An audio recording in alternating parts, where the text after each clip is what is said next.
Good morning friends. आज हमारे sentence synthesis बनाने का ये पार्ट नंबर 2 का वीडियो है। सिंथेसिस टॉपिक चल रहा था, उसमें सिंपल सेंटेंसेस बनाए जाते हैं। मैंने उसमें 8 पार्ट बताए थे। पहला पार्ट बाय यूजिंग पार्टिसिपल था। क्या था? By using participle. मैंने उसमें बता दिया था कि एक नज़र डाल लेते हैं। जो बाय यूजिंग जो पार्टिसिपल होता है, बाय यूजिंग पार्टिसिपल, उसमें क्या करते हैं बच्चों, आप 4 रूल लगाते हैं। या तो आईएनजी का, या आफ्टर प्लेस आईएनजी का, या हैविंग प्लेस थर्ड फॉर्म का, या बीइंग प्लेस फर्स्ट फॉर्म का। अगर आप इन 4 में से कोई एक रूल लगा देंगे तो आपका बन जाएगा बाय यूजिंग पार्टिसिपल। और सबसे पहले वीडियो सिंथेसिस की है, उसमें मैंने इसके बारे में बताया है, उस वीडियो में देखिएगा। ठीक है बच्चों, मैंने रूल बता दी बाय यूजिंग पार्टिसिपल। इन 4 का यूज करके आप बना सकते हैं। तो आज हमारा नेक्स्ट टॉपिक है bye using nominative absolute construction. आज का टॉपिक है simple sentence by using nominative absolute construction का प्रयोग करके कैसे बनाए जाते हैं। Bye using nominative absolute construction कि इसका प्रयोग करके सेंटेंस हम कैसे बनाएंगे। इसका ये बच्चों बहुत सरल प्रयोग है सेंटेंस बनाने का। इसमें आप क्या करेंगे, इसमें भी आप वही प्रयोग करेंगे। Having plus third form, having been, या बीइंग। बस बीइंग वाले में प्रयोग में थोड़ा चेंजेस हो गया है। बीइंग के साथ आप चाहे फर्स्ट फॉर्म लगाएं, चाहे सेकेंड फॉर्म लगाएं, और चाहे थर्ड फॉर्म लगाएं। ये सेंटेंस जो है बाय यूजिंग नॉमिनेटिव, इन तीनों का प्रयोग करके बनाया जा सकता है। लगाना कोई एक ही रूल होगा, लेकिन आपको पता तीनों होने चाहिए। जैसे द फॉग, एक सेंटेंस मैंने लिया, the sun rose, the fog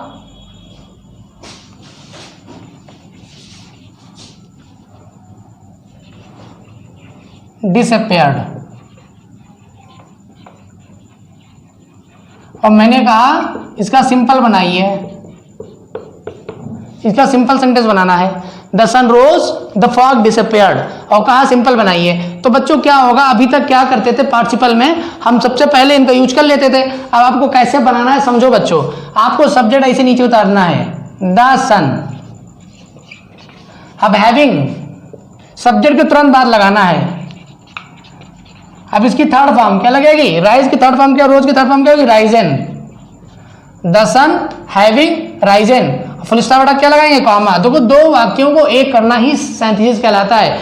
दो सरल सरल वाक्यों को एक करना क्या कहलाता है, सिंथेसिस कहलाता है। नया वाक्य बनाना, इन दोनों को मिला करके क्या हो रहा है, ये देखो ए पार्ट, ये ए है, ये पार्ट बी है, इन दोनों को मिला के क्या एक सेंटेंस बना रहे हैं आप। तो हमने क्या किया, सब्जेक्ट के बाद तुरंत हैविंग राइजन लगाया, having plus third form, the sun having risen, full stop हटाया, कॉमा लगाया।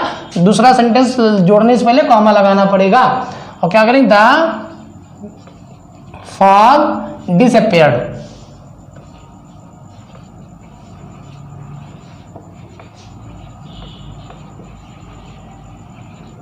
बच्चों कुछ नहीं करना आपको, आप फिर से समझ लीजिए।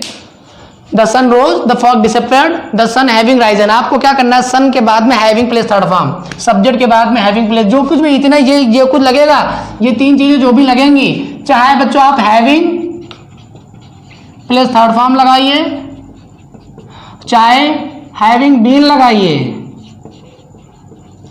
या बीइंग लगाइए, BEING, being first form, second या थर्ड,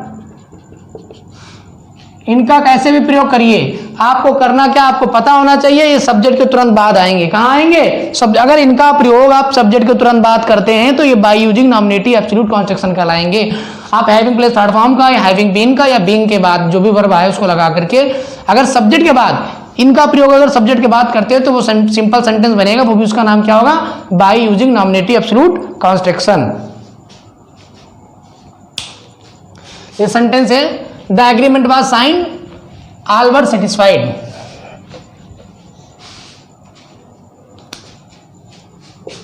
द एग्रीमेंट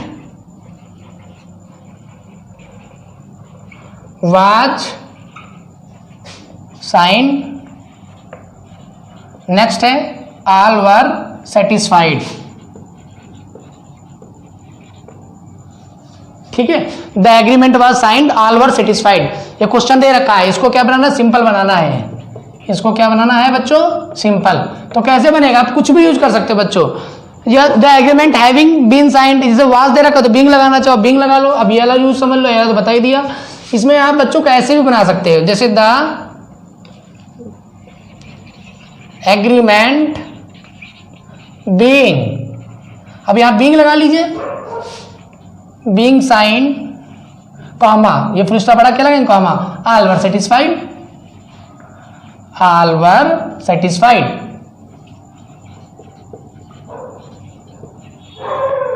ठीक है बच्चों, हमने क्या किया, बहुत बड़ा के बीइंग लगा दिया। देखो सब्जेक्ट के बाद द एग्रीमेंट क्या है, सब्जेक्ट, सब्जेक्ट के तुरंत बाद आपको बीइंग लगाना है या हैविंग लगाना है या हैविंग बीन लगाना है, ये समझ लो। हैविंग प्लस थर्ड फॉर्म लगाना है या हैविंग बीन लगाना है या बीइंग लगाना है।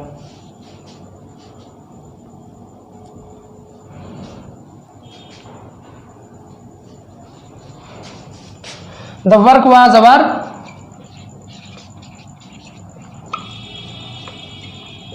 we left the house,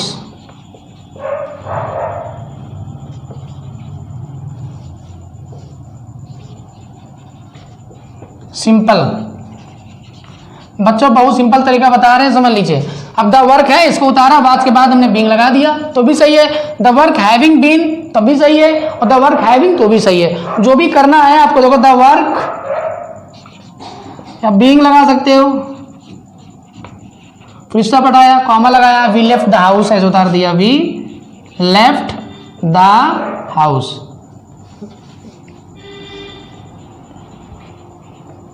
ठीक, इस तरह सेंटेंस बनेंगे बच्चों।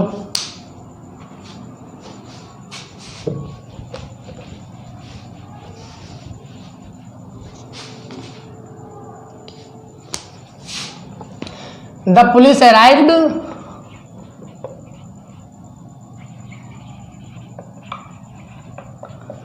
the mob या क्राउड, जो भी है, मॉब माने भी भीड़ होता है, क्राउड माने भी भीड़ होता है, dispersed,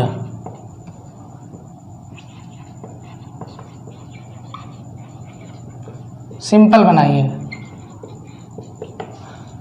the police arrived, police आई और जो भीड़ क्या होगी, भीड़ में भगदड़ मच गई। तो यहाँ मॉब बोलो या क्राउड, बात है कि मॉब माने भीड़ होता है। The police having arrived,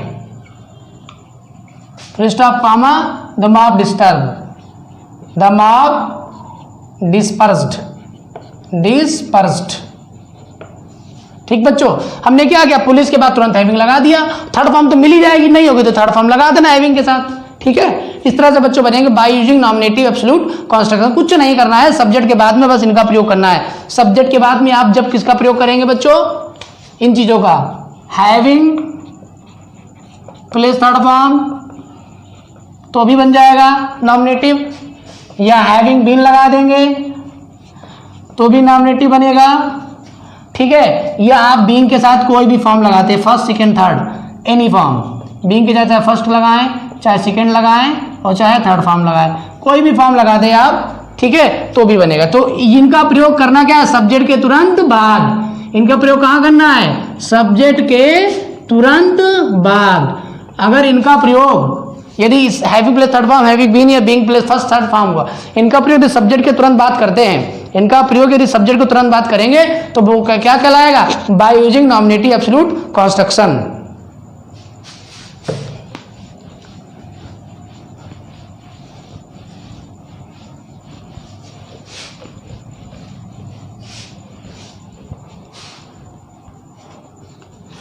His friend arrived,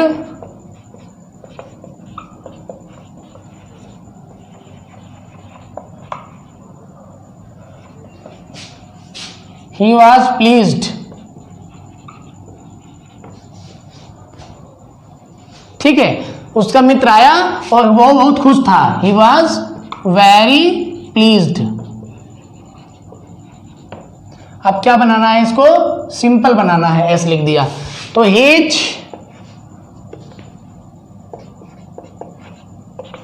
friend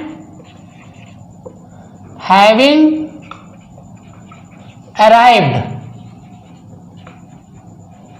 full stop हटा कॉमा लग गया, he was very pleased, he was very pleased. बच्चों इस तरह से सारे सेंटेंस बनेंगे। It was very dark, we can not see our way,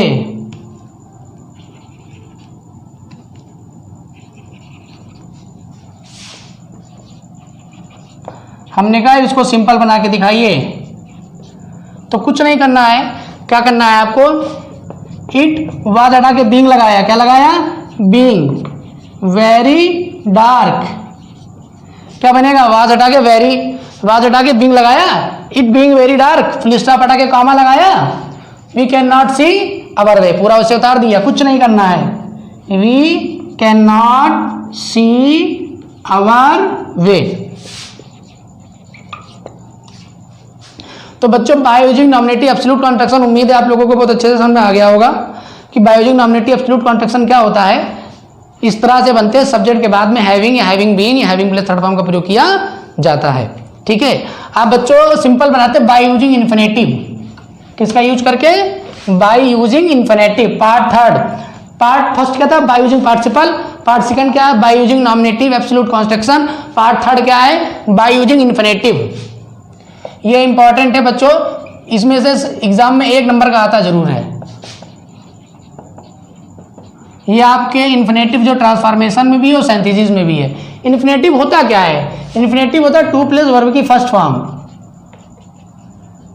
infinitive क्या होता है, 2 प्लस वर्ब की फर्स्ट फॉर्म को इन्फिनेटिव बोलते हैं।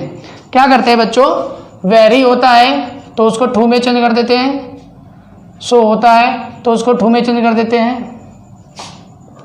और देखो एक दूसरे में एक्सचेंज होते हैं दोनों, ऐसे दो तरफ एरो बना, वेरी होगा तो टू, टू होगा तो वेरी, टू होगा तो सो, सो होगा तो वेरी। ठीक है बच्चों, ये बहुत सरल है, कोई दिक्कत नहीं है।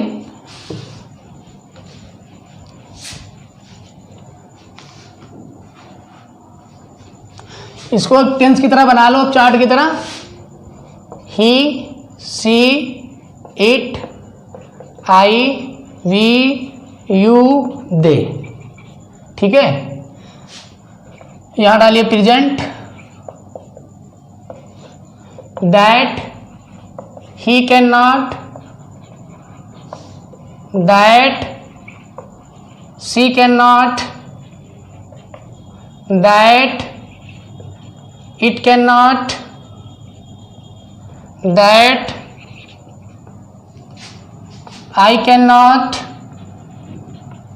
That, we can not, that you cannot,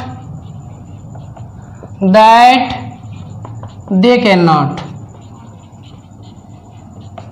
ये सब किस में लगते हैं बच्चों, प्रेजेंट में। किस में लगेंगे, प्रेजेंट में। अब पास्ट में क्या लगेगा, that he could not,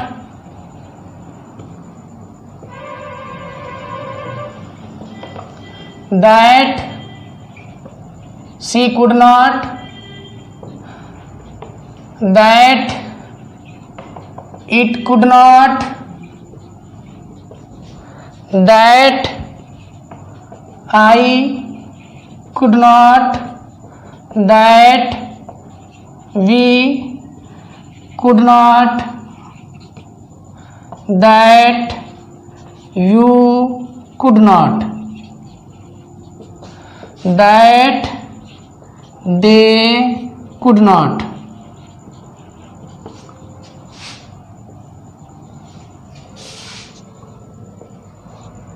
बच्चों क्या होता है, इनका प्रयोग प्रेजेंट टेंस में किसमें किया जाता है,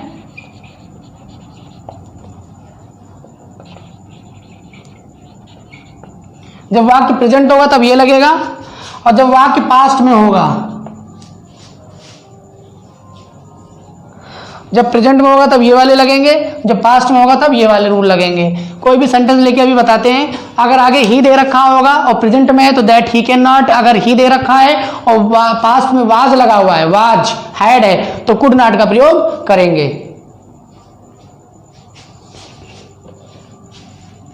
जैसे सेंटेंस दे रखा है, अब इतना नोट कर लिया आपने, अब इतना लिखा रहे तो बाकी समझ लीजिए, इसको बिगाड़ते हैं।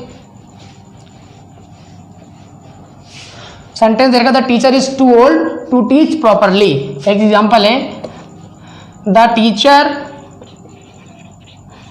Is too old to teach properly. कहा इसको सिंपल बनाइए, ठीक है, तो क्या बनेगा, द टीचर इज, टू को हटा के क्या कर देंगे, सो, बताया था, ओल्ड उतारेंगे, ओल्ड। फिर उसके बाद में यहाँ अगर ही है तो दैट ही कैन नॉट, अगर यहाँ पर सी होता, लड़की होती तो that she can not. Teacher है, मैस्कुलिन जेंडर मानेंगे यहाँ पर हम उसको ही, दैट ही। अब यहाँ पे इज दे रखा, क्या दे रखा, इज, इसलिए कैन नॉट लगेगा, क्या लगेगा, कैन नॉट। टीच प्रॉपरली इसे उतार देंगे, टीच प्रॉपरली। बच्चों कैसे बनाया फिर से समझ लीजिए, टू को वन में सो में कर दिया, ओल्ड उतारा, फिर दैट लगाया, उसके बाद में यदि यहाँ ही है तो यहाँ ही होगा, यहाँ सी होगा तो यहाँ सी होगा, जैसे हमने बताया था ही सी इट नेम, जो यहाँ सब्जेक्ट होगा वो यहाँ सब्जेक्ट माना जाएगा, ठीक है। यहाँ अगर इज है, देखिए यहाँ क्या देगा, इज, प्रेजेंट में है तो कैन नॉट, यहाँ वाज होता है तो कुड नॉट, इतना ही था। अगर प्रेजेंट में तो कैन नॉट, पास्ट में होगा तो कुड नॉट, बाकी उतार दिया। ये टू है, ये टू, देखो जब इन्फिनेटिव टू में टू आता है तो सेंटेंस जनरली नेगेटिव होता है। कैसा होता है, नेगेटिव। कैसा भाव निकालता है, नेगेटिव, नकारात्मक भाव निकाल रहा है। टीचर इतना बुजुर्ग है, टू इज प्रॉपरली, वो सही से पढ़ा नहीं सकता, तो इसी को हमने ओपन कर दिया बिल्कुल। The teacher is sold that he can not teach properly. वैसे इसकी एक परिभाषा भी होती है बच्चों, परिभाषा इसकी ऐसी होती है, ऐसे सुनिए ध्यान से, परिभाषा नोट कर लीजिएगा, अगर नोट कर पाए तो नोट कर लीजिएगा। दिए हुए वाक्य में सिंपल बनाने के लिए सब्जेक्ट को सब्जेक्ट लिख देते हैं, दिए वर्ब को वर्ब उतारते हैं, ट्रू को सो में बदल देते हैं, फिर एडजेक्टिव उतारते हैं, एडजेक्टिव के बाद दैट लगाते हैं, दिए हुए सब्जेक्ट को ही में चेंज कर देते हैं, दिए सब्जेक्ट जो भी सब्जेक्ट होगा सब्जेक्ट उतारते हैं, फिर टू को हटा के कैन नॉट में चेंज कर देते हैं। अगर प्रेजेंट में है तो कैन नॉट, पास्ट में हो तो कुड नॉट, और बाकी दिए हुए शब्द को पूरे ऐसे ही उतार देते हैं। फिर से समझिए इसकी परिभाषा क्या होती है। वाक्य में सब्जेक्ट के स्थान पे सब्जेक्ट लिख देते हैं, वर्ब के स्थान पे वर्ब उतार देते हैं, टू को सो में बदल देते हैं, फिर दिए हुए एडजेक्टिव को, इस सेंटेंस में एडजेक्टिव जरूर आएगा, कुछ ना कुछ एडजेक्टिव जरूर होगा, तो दिए हुए एडजेक्टिव को एडजेक्टिव लिख देते हैं, एडजेक्टिव के बाद में दैट लगाते हैं, दैट 110% आएगा एडजेक्टिव के बाद में। दैट लगाने के बाद में वाक्य में ही है, नाउन को प्रोनाउन बदल देते हैं, इतना समझो, नाउन को प्रोनाउन बदल देते हैं। यहाँ पर नाउन दे रखा होगा, उसको क्या बता दिया, प्रोनाउन में बदल दिया, ही प्रोनाउन में कर दिया। दिए हुए नाउन को प्रोनाउन में बदल देते हैं, मतलब दिए हुए सब्जेक्ट को यहाँ पर उतार देते हैं सब्जेक्ट में, तो नाउन को प्रोनाउन में बदल देते हैं। यदि सेंटेंस प्रेजेंट टेंस में है तो कैन नॉट लगाते हैं, यदि सेंटेंस पास्ट टेंस में है तो कुड नॉट लगा के सेंटेंस बनाते हैं। एक बार फिर से सुनिए, इस बार लिख लीजिएगा।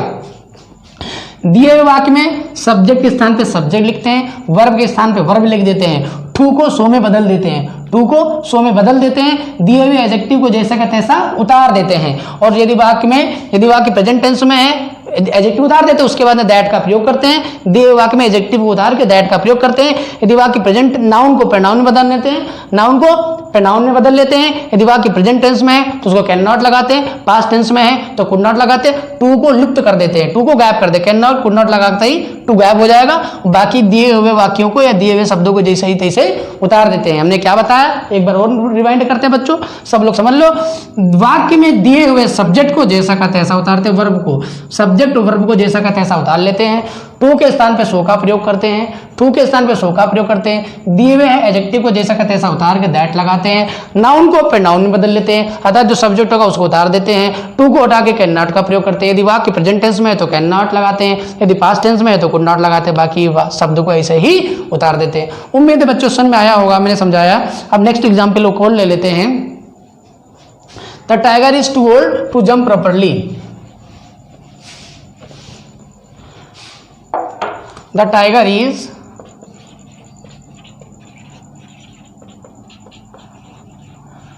too old to jump properly। हमने कहा इसको सिंपल बनाइए, ठीक है। तो the tiger is so old that, अब टाइगर ही मानेंगे, क्या मानेंगे, he, that he can not jump properly. समझो, पर बात है इसकी, फिर बोलते हैं दिए हुए वाक्य में सब्जेक्ट वर्ब को जैसे तैसे उतारते हैं, टू को सो में बदल लेते हैं, एडजेक्टिव उतारते हैं, फिर दैट लगाते हैं, नाउन को प्रोनाउन में बदल लेते हैं, यदि वाक्य प्रेजेंट टेंस में है तो कैन नॉट लगाते हैं, पास्ट टेंस में है तो कुड नॉट लगाते हैं, बाकी जंप प्रॉपरली इसे हमने उतार दिया। ठीक बच्चों, उम्मीद है समझ में आया होगा बच्चों। अब और भी होता है, अब कभी कभी यहाँ पर फॉर मी फॉर अस आ जाता है तो फिर वो सब्जेक्ट बन जाता है, लिख लीजिए, उसको भी समझा दे।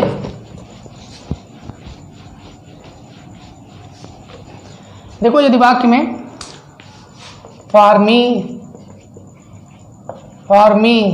For us, for them,